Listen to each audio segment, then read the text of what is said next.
En la actualidad somos testigos de este fascinante fenómeno en la industria musical y es que los artistas renacen, permanecen, hay bandas que son legendarias y tras años de inactividad o perfil bajo, de repente regresan con esa fuerza renovada.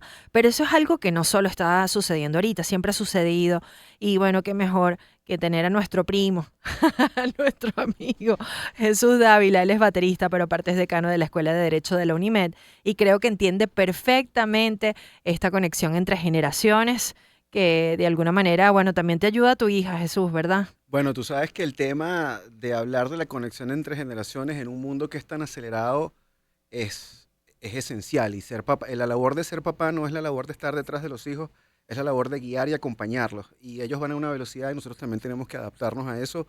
Y programas como este y muchas otras iniciativas lo que permiten es que haya esa unión, ¿no? Claro. De hecho, lo que tú mencionabas al comienzo me parece interesantísimo porque al final la pregunta es, ¿qué es un clásico? ¿Qué hace a la música o qué hace a una pieza de arte clásica? Y se me viene a la mente, por ejemplo, Elvis Presley, que va a tener recientemente la edición de un box que incluso lo van a editar en vinil y me parece interesantísimo que este es Sale en agosto. sale en agosto y este es un señor que básicamente murió hace más de 40 años y en este box set se van a incluir más de 80 canciones inéditas de versiones nuevas de temas, tomas alternativas. Aparte también, por lo que he podido escuchar, porque ya empezaron a soltar canciones que pueden conseguir, por cierto, en Spotify, eh, hay muchos temas en vivo Sí, o grabados, creo que era en un hotel o algo así donde él es. es súper interesante porque como te digo al final, ¿por qué volvemos a Elvis? Bueno, porque Elvis es un clásico del rock and roll, es una figura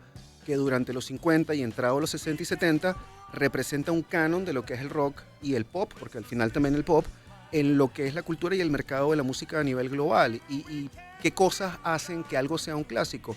Bueno, precisamente porque siempre es una referencia, es decir, siempre es algo a lo que volteamos y vemos para poder entender de qué manera podemos nosotros seguir construyendo la música sobre la base de estos gigantes que han sido estas personas. Entonces, a mí me parece fascinante que un hombre como este, que insisto, 40 años después de fallecido, con una presencia relativamente baja en los medios en época reciente, pues se decide hacer una reedición de temas que además incluye temas nuevos, sobre todo, que esto es un tema interesante, de la última época de Elvis, es decir, cuando ya, bueno, este Elvis, el Elvis gordo, casi disfrazado, con aquella melena, con los lentes grandes. Bueno, que también fue una etapa muy difícil. Yo no sé si han visto la película.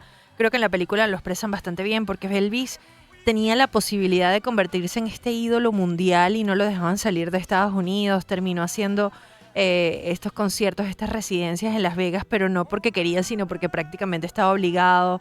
Creo que el único lugar así que amaba con locura fuera de Estados Unidos era Hawái, que de hecho me encantó, Jesús, Muy porque loco. no sé si viste que hay una nueva generación que ama a Elvis Presley gracias a Lilo y Stitch. Y cuando quieren hacer la película de Lilo y Stitch, que era pues esta referencia muy clara hacia Hawái, decían, bueno, alguien que tenía un amor único por Hawái y Hawái tenía ese amor único era por Elvis Presley. Es que fíjate, es un tema súper interesante porque de nuevo, aquí estamos hablando también del problema, el costo de la fama y el costo de lo que significa ser este clásico, esta figura icónica. Es decir, no puedes hablar de rock, no puedes hablar de pop sin hablar de Elvis Presley. Y es fascinante lo que tú mencionas, cómo una nueva generación se abre a la música de Elvis a partir de una película que en principio es de Disney, que transcurre en las islas de Hawái, que seguramente la gente que esté en su carro ahorita con sus hijos va a poder identificarse con esos temas sin ser necesariamente de la misma generación. Y esto es justamente lo que hablamos en este programa. Fíjate que Claro. yo creo que hoy en día hay un tema que ha acaparado todos los titulares de prensa. Bueno, es inevitable hablar de él, que es la muerte de Ozzy. Ozzy Osbourne, pues básicamente, si existiese un altar de la música pesada del metal, será imprescindible la figura de Ozzy en ese altar, ¿no? Mira, esta canción a mí me encanta, se llama Mama, I'm Coming Home, y cuando pensaba qué canción colocar, pedía esta porque, bueno, en el 2015, no, o antes, creo que fue el 2000, principios del 2000, ya Ozzy le habían encontrado el Parkinson y había dicho que era el último concierto que iba a hacer con Black Sabbath. Yo saqué todos los ahorros que tenía como con 18 años, 19 años y me fui a ver Ah, el wow. Ozfest para ver a Black Sabbath y para ver ese último concierto de Ozzy Osbourne, y ya se veía un Ozzy que apenas le costó, o sea, que le costaba caminar, Ujú. que aplaudía y como que le costaba, pero fue un espectáculo increíble y yo decía, wow, no puedo creer que con mi edad estuviera en ese concierto, ¿no? Y me daban ganas de llorar esta canción, porque claro, era una época donde ser mujer, escuchar rock, irte con 18, 19 años a ver un concierto de rock, era mi Impensable. mamá estaba, ¿sabes? Y yo cuando empezó a sonar esta canción era como, mamá, ya yo voy a la casa y lloraba y lloraba y lloraba viendo, y no me imaginé que iba a pasar tanto tiempo desde ese momento, 25 años o más, para que, bueno, lamentablemente se perdiera Ozzy Osbourne físicamente. Y lo que más me impresionó, Jesús, es que, bueno, tú que quizás me recuerdas de esa época de tu generación, donde hablaba tenía un programa de rock Ajá. que hablaba de estos temas. No era común que en un noticiero,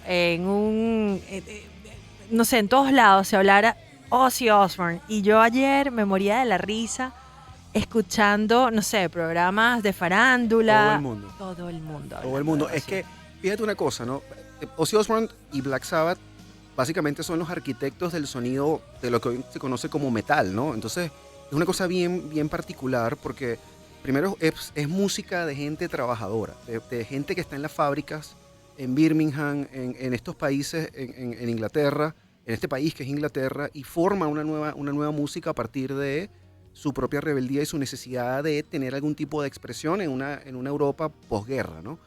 Y es interesante lo que tú mencionas porque primero el metal en primera plana, ¿no? Una cosa muy rara. Segundo, mucha gente que está en el carro escuchando o está en su casa escuchando este programa recordará a Ozzy Osbourne por el reality que él tuvo en los 90 con Claro, The Sharon y Osbourne. los hijos. Y entonces es aquella, yo recuerdo que cuando yo empecé a ver o vi el reality me impresionó porque el príncipe de las tinieblas era un tipo que le encantaba, Gracioso. que era un tipo que le encantaban sus perritos y le pasaban unas cosas loquísimas, además muy cómicas. Entonces, es interesante porque hablar de Ozzy no es solamente hablar de un hombre que ciertamente le dio forma al metal en distintas épocas, un hombre que además superó y logró de alguna manera vencer, valga la expresión, muchos demonios de adicciones y qué sé yo, pero que además fue una figura mediática importantísima, porque este reality yo creo que abrió la puerta a muchos realities de figuras de la música. Entonces me parece súper interesante porque nos devuelve el tema de los clásicos. O sea, Ozzy es un clásico, es un canon que representa cómo estas tendencias vuelven y cómo el público, a pesar del paso del tiempo, sigue retomando estos temas, sigue escuchando esta música y las nuevas generaciones se empiezan a identificar. Te doy un ejemplo claro, la vuelta de Oasis al ruedo musical. Impensable que los hermanos Gallagher se Se volvieran fueran a a reunir. reconciliar. Es increíble y la verdad es que si tú te pones a pensar lo que los hermanos Gallagher han hecho separadamente tiene alguna relevancia, pero nunca como la relevancia que tuvo Oasis en los 90 y lo que, por ejemplo, canciones como esta, Wonderwall, representan para una generación que esto más que rock es pop. Esto está tatuado en el ADN de toda una generación de los 90. Nadie que no haya pasado por allí no escuchó esta canción y no sintió algo. Y estoy seguro que las nuevas generaciones escuchan este tema, los jóvenes que están en la universidad, en el colegio, y este tema sigue generando emociones y sigue generando un efecto porque es un clásico, ¿no? Total. Es imposible. Este tema puede sonar bien en bachata, en rock y Y, en salsa. y que existen esas versiones. Claro que sí, por eso es que te digo, o sea, ¿qué define que este tema sea clásico y por qué volvemos? Por eso, porque es un tema que siempre nos está llevando a la base, siempre nos está tocando esas fibras que son como esenciales del ser humano y yo creo que eso es muy bonito. Y aparte hay un tema importante con Oasis, ¿no? Tú sabes que Oasis es posiblemente una de las pocas bandas o de las últimas bandas antes de que este tema de ser políticamente correcto en todos los ámbitos de la cultura se haya iniciado. Y quizás Oasis fue una de las últimas grandes bandas del mainstream peligrosas, ¿no? Es una banda que cuando las entrevistaban hacía cualquier cosa. Liam Gallagher, pues creo que no Ay, tiene filtro. conflictivos también. O Muy sea, yo conflictivo. ayer estaba viendo el video de ellos en vivo y decían, bueno, nosotros no somos como Coldplay. Y Sí. yo, ay, pero ellos de verdad no maduran. No, es que es increíble, Siguen buscando pero es que es increíble. pelea. Y fíjate que me parece interesante porque de nuevo le da un poco esa, tú sabes, Rebeldía. claro, y ese ropaje de que el rock es algo como riesgoso, como peligroso, que yo creo que el pop y el rock moderno de alguna forma no tiene. Y quizás esto puede ser otra discusión sobre el tema de lo que es políticamente correcto o no y lo que eso representa en la cultura, pero lo que es cierto es que Oasis y estas rencillas y estos problemas y todos los escándalos de una banda que estaba en el mainstream, que eso es lo importante, es una banda que vendía millones, que llenaba estadios, que hoy en día sigue llenando estadios, y me parece increíble que a pesar de todo este mercado políticamente correcto, Oasis vuelve insultando, Oasis vuelve generando problemas y la gente sigue llenando sus estadios. Es como si en el concierto de despedida de Ozzy Osbourne, que aparte, bueno, estaban... Eso sí fue un encuentro de generaciones, porque Todo el estaba, mundo. por ejemplo, John Blood, que es Todo. como que muy nueva Todo el generación, mundo. y recibía la bendición de Ozzy, pero también Increíble. entonces veíamos grandes de la música del rock en su momento, desde Axl Rose a, no sé, Metallica. Steven Tyler. Increíble, increíble. Bueno, esa rivalidad que hubo en las baterías con tres generaciones Chad también. Smith, Travis Barker y el baterista de Tool, que fue increíble. Yo creo que eso te demuestra cómo es posible que las generaciones puedan encontrarse de maneras insospechadas. Mira, hay un caso que a mí me parece increíble, ¿no? Recientemente, Olivia Rodrigo, en sus conciertos en Glastonbury, puso en tarima a Robert Smith de The Cure, banda icónica de los 80, de un sonido definitivo y definitorio para toda una generación. Bueno, tú que eres fanática de Deftones sabes que el Chino Moreno ama A The Cure. a The Cure y no existiría Deftones Por sin cierto, The hay Cure. un nuevo tema de Deftones. Buenísimo, Ya, buenísimo. ya nosotros aquí Buenísimo, buenísimo. No hablemos de eso. hicimos los comentarios. Mira, me queda un minuto, pero si ustedes quieren continuar esta conversación con Jesús, tus cuentas. Jado CCS, me encuentran por X, me encuentran por Instagram y ahí podemos conversar, podemos hacer pues estas discusiones y siempre un encanto de poder estar aquí con ustedes, con el equipo, siempre feliz de conversar estos temas. Y bueno, los dejamos con un poquito de The Cure, que nos hubiese encantado poderles contar más. Pero bueno, qué lindo que haya este renacimiento de la música.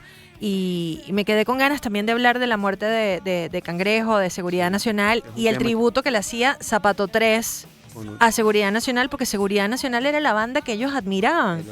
una de las grandes bandas del underground venezolano y en algún momento podemos hacer un programa de eso. Es verdad. Miren, nos vamos. Cerramos esta hora. Estén atentos que en tan solo minutos seguimos con más de Conexión Éxitos. Conexión Éxitos.